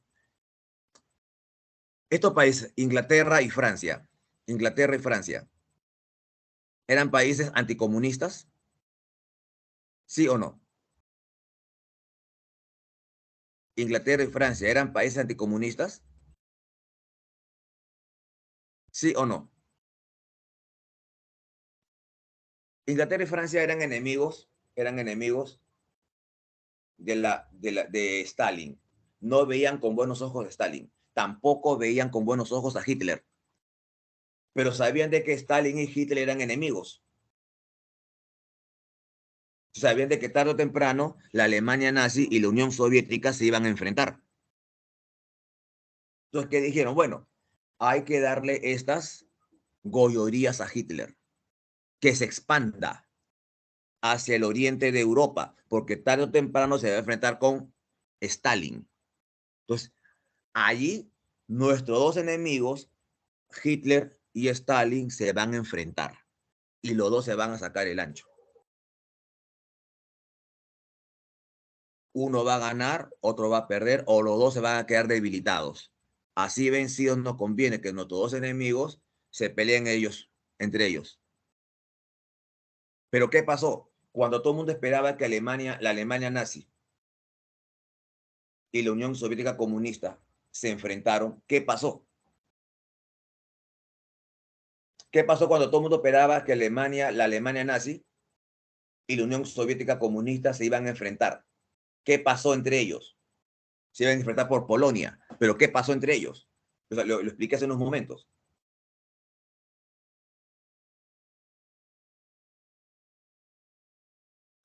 Firmaron un pacto de, muy bien, firmaron un pacto de no agresión. Cuando todo el mundo esperaba, pero hoy se van a pelear, se van a pelear, se van a pelear, se van a pelear. ¿Qué pasó? Pacto de no agresión. Un pacto secreto. Muy tarde, porque a la semana que se iniciaba la Segunda Guerra Mundial. Ajá. O sea, esa es la tonta política de apaciguamiento para evitar la guerra practicada por Inglaterra. ¿Okay? Se le permitió a Hitler expandirse para que se enfrente con los soviéticos, pero al final y al cabo, Alemania y los soviéticos formaron un pacto de no agresión. Les salió mal los planes. Y ya pues era la guerra, ya estalló la guerra. Muy tarde reaccionaron. ¿Está claro, Catherine, ahora? Buena pregunta.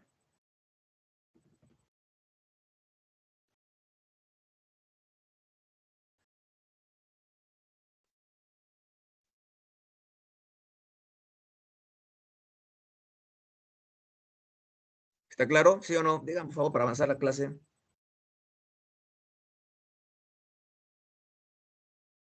Bueno, sigo entonces.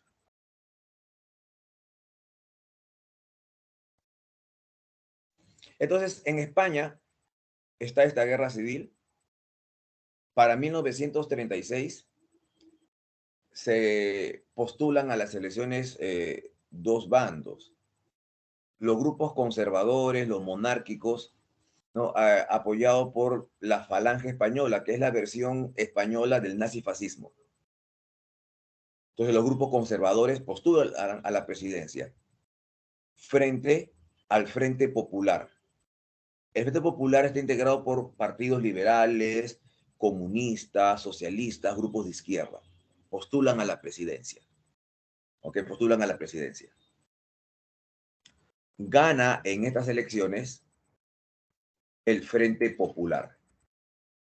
Fue elegido presidente Manuel Azaña Díaz.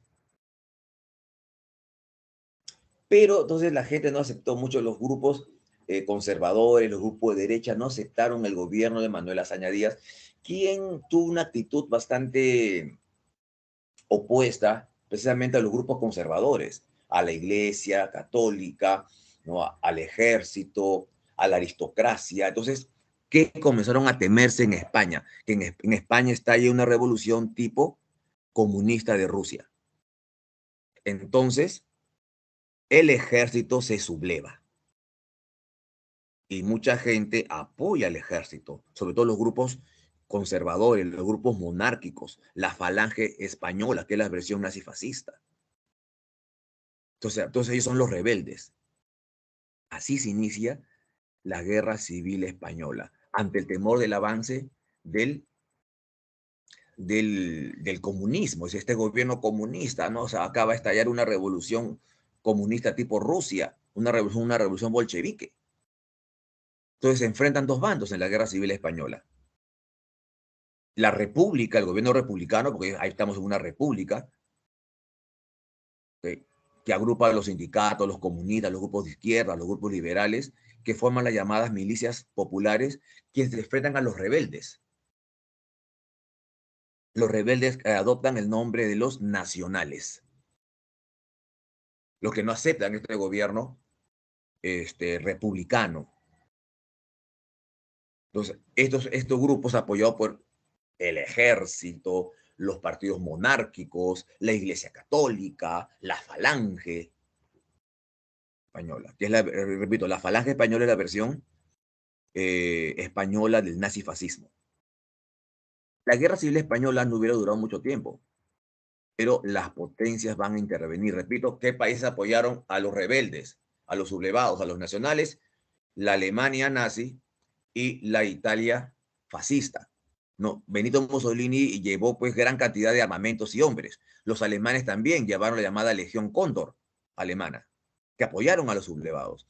En cambio, el grupo republicano, un grupo pues idealista, pero no tenía gran poder como el resto.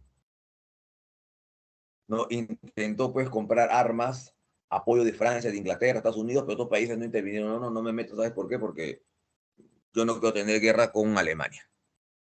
Entonces dejaron pues prácticamente libres, okay, sí, desamparados al gobierno republicano, que intentó, por lo tanto, un acercamiento. Los soviéticos apoyaron a los republicanos, les vendieron armas. No fue gratuito, les vendieron armas.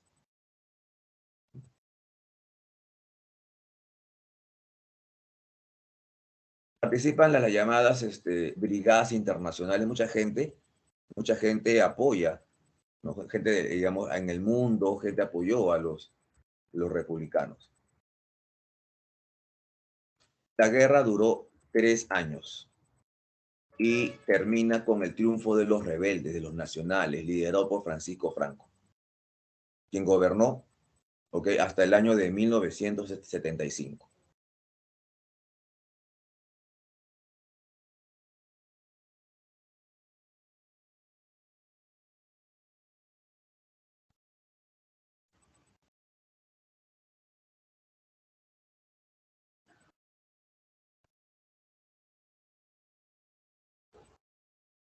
Sí, pero eso ya fue ya, estamos hablando ahora de la Guerra Civil Española. Sí, Catherine.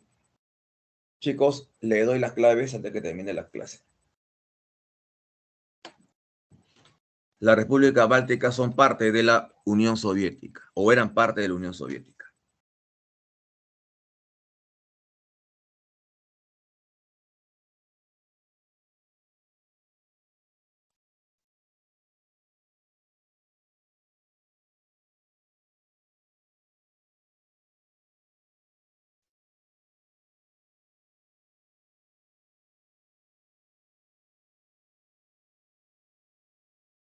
Chicos, le dicto las claves.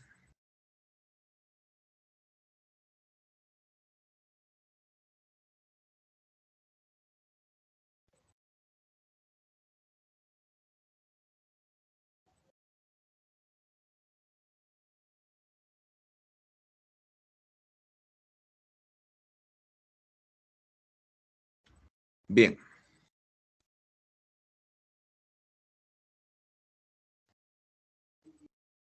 Listo. Entonces, clave separata 13.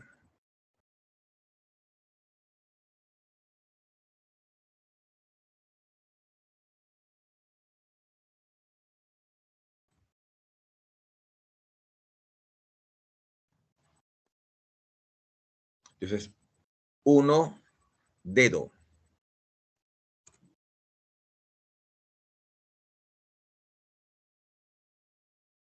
1, dedo. 2, enano.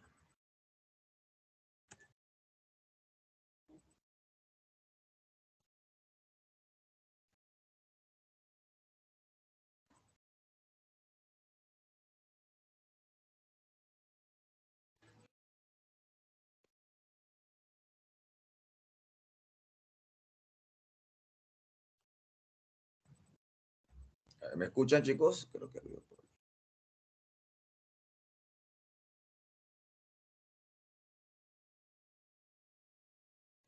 Sí, profesor. Sí. Ya, a ver.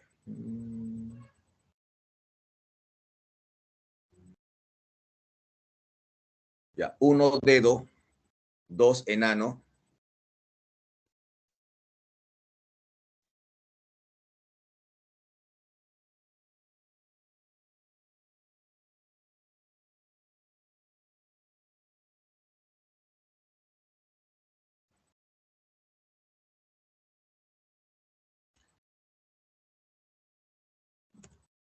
3 beso,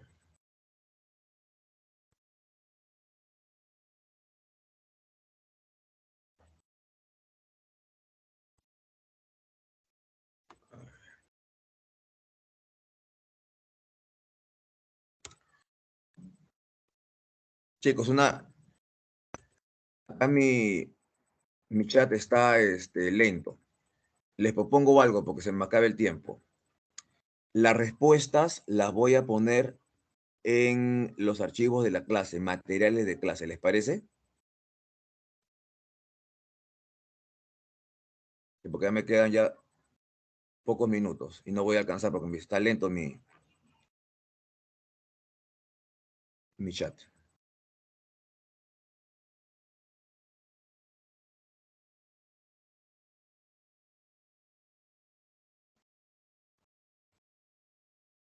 Bien. Está lento, lento, lento.